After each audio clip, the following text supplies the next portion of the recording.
How's everyone doing? I have been cooking on camera live for about 15 years, and people have followed me with different recipes throughout the years. The main days that I usually cook a big meal is for Christmas, Thanksgiving, and Easter. Those are the days when I kind of show out, right? So what I've decided to do, because of the request, I am going to start recording different videos, and I'm actually going to take baby steps and help you. Okay, like I'm literally going to show you how to do absolutely everything. So I hope you enjoy this channel, and I hope you enjoy this video. Make sure that you hit the like button, subscribe, and share if you think that this video, this channel will help someone else. For you men, I am definitely taking my time to help you, to explain things. Okay, so today I am going to teach you how to make most of Cajun dishes. Creole and Cajun meals, we kind of have a seasoning that we use, and it's called the Holy Trinity, right? Some people just call it Trinity. And Trinity means three, and that means we use 3 herbs. That would be the bell pepper, green onion, and some people use just regular onion, and celery. Okay, so you need celery or celery. It depends on where you are in the country and how you pronounce it, but this is a stalk of fresh celery. Okay, this is green onion. It's actually called green onion. I think they call it other things in other places. I'm not sure. Okay, but this is green onion. This is what it looks like. And bell pepper. Bell peppers do come in different colors. I generally use the green. Anytime I use other colors is when I want a splash of color in the meal. But the way we use our Holy Trinity, these items will usually aren't visible in any of the meals that we cook. Okay, so you may say, well, I don't eat celery, or I don't eat bell pepper. Well, I promise you, if you've had a authentic Cajun or Creole dish, I promise you, you have eaten these things. Okay, you just did not know it. So let's start out with the bell pepper, since it's easier. I already washed the bell pepper. Basically, you just rinse it. You don't have, please do not use any chemicals or anything on any of these items. When I say wash them, I just pretty much mean rinse them. Okay, you want to get the gook off it that may have been used in the processing of these items and in the travel. Okay, so bell pepper. How do you cut a bell pepper?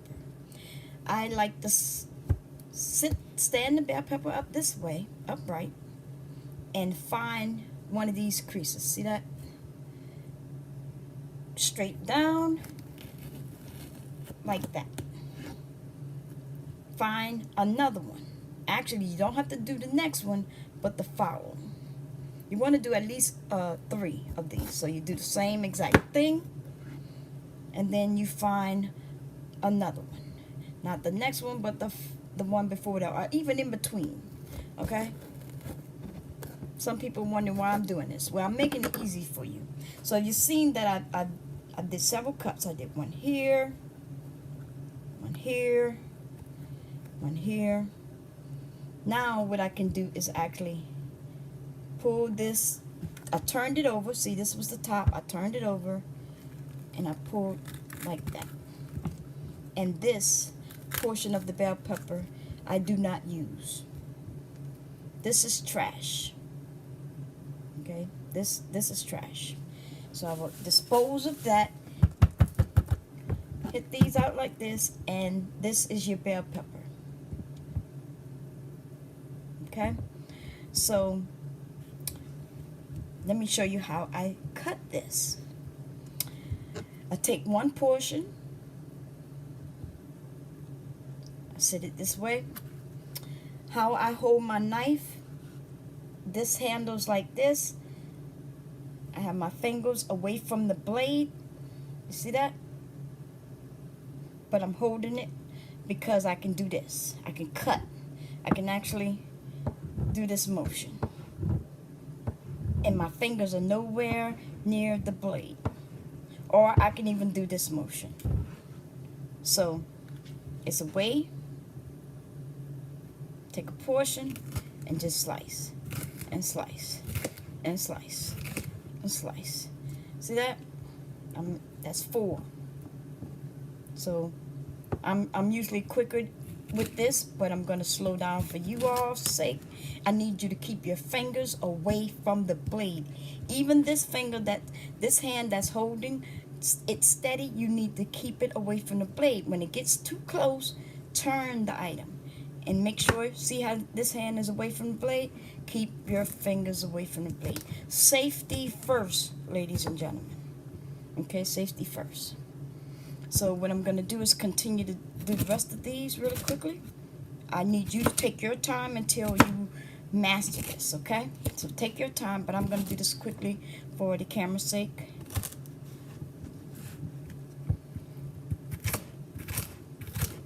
Once you become a master at this, it doesn't take long at all. Okay, so I'm not done. See, those are pretty chunky.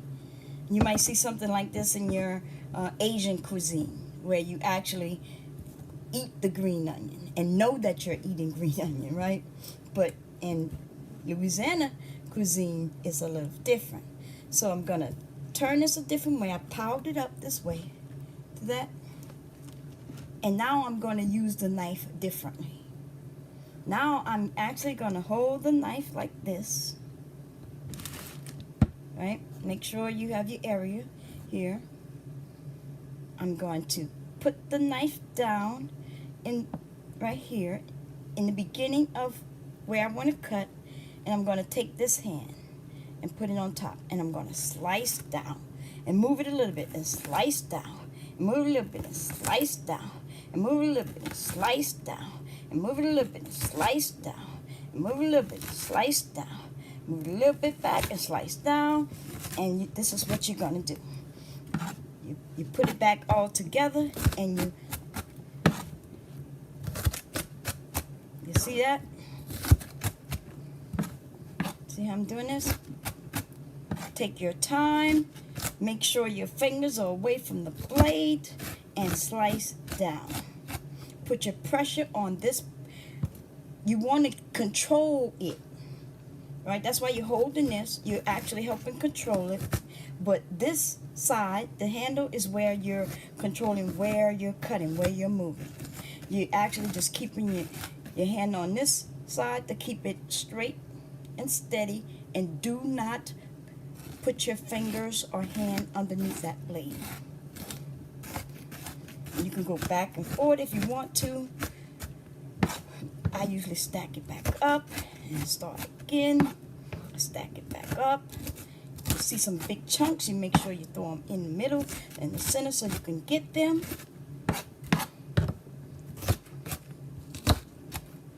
Okay, so I'm going to do this a little quicker, but you take your time until you master this. Okay, this is something I've been doing for a very long time. I really do it usually quicker than this. And also, for those of you, okay, I'm gonna throw some cheats in there for you. If you have a food processor, or what is it, a chopper? There's choppers out there, different types. There's a hand chopper, I guess hand operated chopper, where you put your items in a jar type of thing, and it has this mechanism in the top, I guess in the cap of the item, and you hit it. Y'all have ever seen those? And you hit, and it slices and dices the items inside. You can buy something like that if you don't already have that. And also, I have something that I use once in a while. It just depends what I'm dealing with. This is what it is. And it has this in the inside. You put this together by putting this on. Put the blade in. Right, like that. Plug it in. I put the items inside of it. And then there's a top that kind of locks it in place, which is right here. It would only turn on when it's locked in place, and then you press this button, and the blade will spin and cut things up. I use that every once in a while when I'm doing my cutting. By the way, I cut up Holy Trinity at least once a month, and I do it in mass quantities. Which this is just one bell pepper. I usually use a bell pepper a week. So that means what I do is I will cut up 4 bell peppers for the month. This is just one bell pepper. I have another one here that I need to cut up, but I'm going to do that later and show you. But see how small that is? And you can make it even smaller. I usually, it can become as small as you like it to be. It really generally doesn't matter. Long as you don't have big chunks. What happens in our meals, it cooks up. You rarely ever see the Holy Trinity in the dishes that we cook. But I can almost pretty much assure you that in almost every Cajun or Creole dish, there's Holy Trinity. So that's the bell pepper. You move that out of the way. I want you to actually see that. You see that? The small pieces. In the cooking process, these pieces will cook up, and it will be flavorful. And you do not have to actually see that you will not be chumping and how it's crunching on any of these items. So let's do the green pepper next. As with your bell pepper, you also want to take out and rinse them. Okay? So you want to go over to your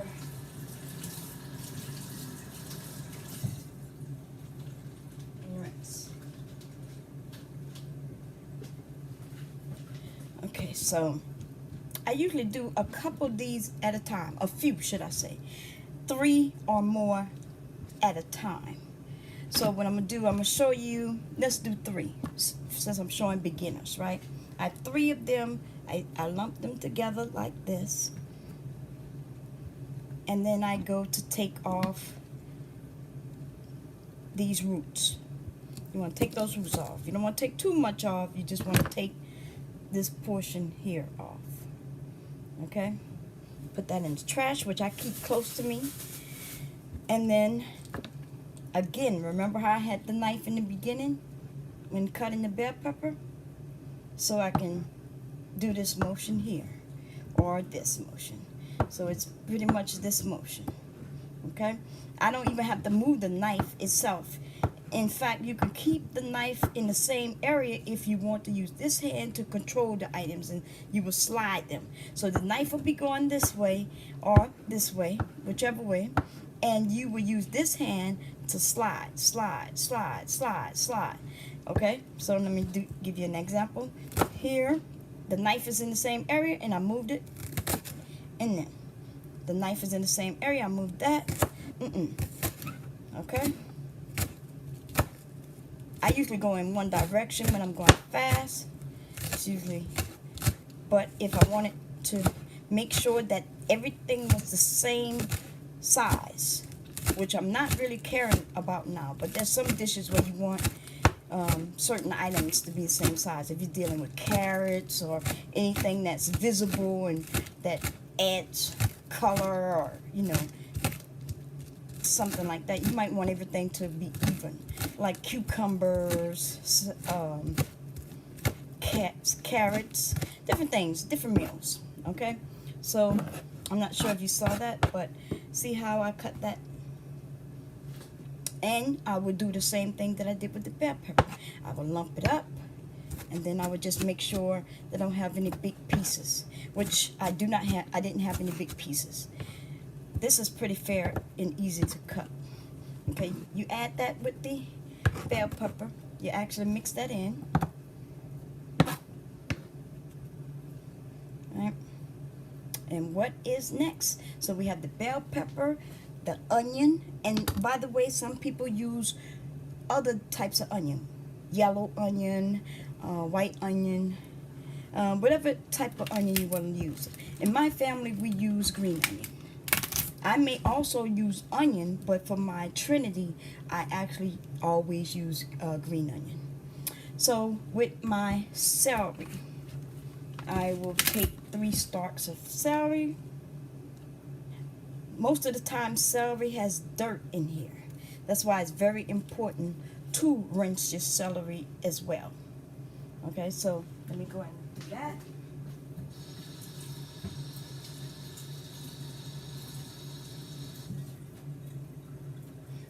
Rinse. I don't have to worry about drying it. Some people, it depends on the meal and things like that. Some people worry about drying. I do not. Especially because what I'm using this for. Okay. Today is Christmas Eve 2017, and I am making gumbo, a pot of gumbo. It will be sausage and chicken gumbo. I guess it's chicken and okra. Okay, because I am going to add some okra to it. And so I guess the chicken and okra gumbo, and of course gumbos usually have sausage, so you don't really have to mention sausage. You only mention chicken because it's mostly chicken, and it's no seafood. A seafood gumbo would have the same items. It would have the chicken, it would also have the sausage, but there would be the addition items such as crabs and shrimp and any other type of seafood that you decide to use. If you do not use seafood, then it's not a seafood gumbo, and that's when you would say something like, okay, it's chicken and okra. Because I'm using okra, that's why I say chicken and okra. If I wasn't using okra, I would just say it's chicken and sausage. Okay, so that's how that works. So with the celery, you take off a portion, the tips, not too much, but there's a part of this celery that is very hard, and I'm gonna be honest. See this majority white portion, I like taking that off. See how hard that's. I don't want to deal with this. Okay, it's really hard. I just get rid of it. So, and you could tell, you can't too much tell on this side because it looks kind of the same. But on this side, you can actually tell the really white portion. So you turn it on that side and take that real white that has no green in it. You just take that off. On this side, on this one, you can't really tell on this side. But you could tell, see that portion that you want to take off? Because on this side, there's a portion I'm just going to take it all off, right? And that's trash. This is trash. Now, that's something you could do with this trash afterwards. My grandmother used to teach me just the same way that you would make a stock with meat and skin and fat. You can also make stock with the trash or the ends of things like this.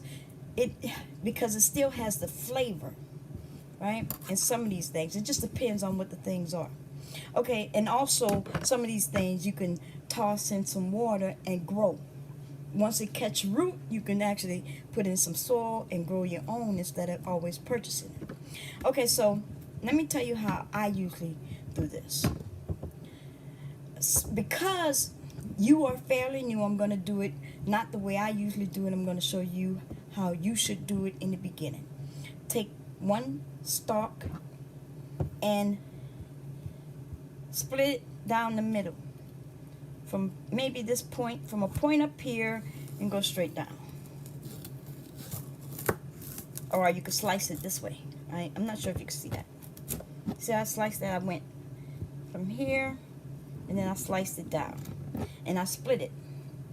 So that I did a split. I'm going to do that with the other two as well. I'm not sure if you can see. I'm not using, right now I'm using my iPad instead of my camera because we're still trying to figure some of the camera options out. And this is just a test. Like I said, I wasn't going to start my channel until 2018. There's some things I want to do. So bear with me. This is for those who have been following me for years, and you always have questions afterwards. You know, when I'm able to come to the mic or speakers and actually hear your questions, it's usually the next day. So what I'm gonna do here, I'm gonna make this, and this is a recipe that you can. This is something you could do for all your dishes. Okay, I'm not showing you the gumbo today. That's something I'll be posting up at another time, but that's what I'm doing now. I'm making gumbo for my Christmas meal, and I do cook the night before Christmas Eve. When everybody wake up in the morning, they should be able to just start eating dinner. And they can eat dinner all day long. The massive things that I cook. Anyway, so once again, you're going to slice this down a minute. Why? Well, it makes it a little simple, especially since this portion of the celery is wider. So when you cut now, you're going to just make the same cuts, but in this area, it'll be 2 short instead of 1 long. So watch what I do. You could do it either way, but I would say put it the U going up. Okay, instead of going down that way, do it this way. It's a little more stable for you. Take your knife the way I showed you before, and you just go for it. Take your time. This hand is sturdy and moving this slightly, or even just holding it steady, and you just use this hand to just cut.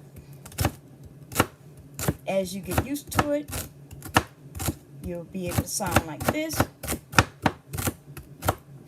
And then remember, I went up only so far. So this last one, you can see that it split, but then there's no more split there. That's because this size is a perfect size when I cut. It doesn't need to be 2, so you just continue going.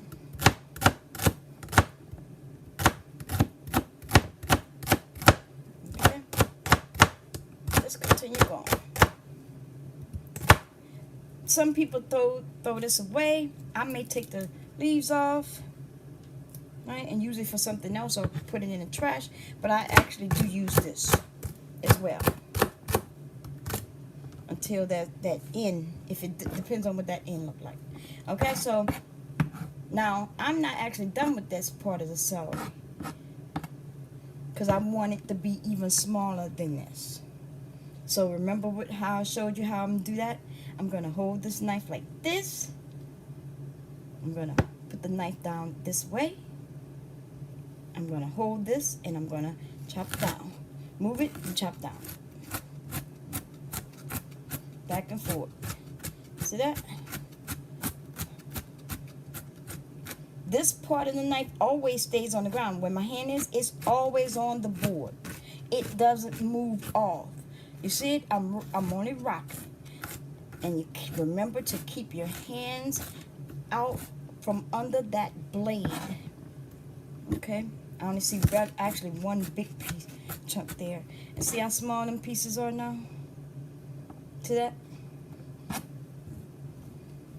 Okay, they weren't that big from the beginning, and now sometimes you could cut this so thin that you can actually see the juice from the the seasoning. Okay, so that is my Holy Trinity. Let's take a look at it. You take it, you mix it up. You can't really tell which is what in this mixture by looking at it. If you see some big chunks in there, you can always go in and chop it up. See that? But safety first, everyone. And this is my authentic New Orleans style Creole and or Cajun meals use this recipe. And this is your Holy Trinity. There's many things you could use this for, and I hope to actually teach you some of those meals in the future. I hope you all have a great holiday season. That would be Merry Christmas and also Happy New Year's. I'm going to get back to cooking my gumbo, and because I have quite a few things that I need to get started. I'm not only cooking gumbo, but I'm also making a ham and turkey, macaroni and cheese, stuffed bell peppers, and so forth and so on. My normal menu. So, like I said, you all enjoy your holiday. Bye.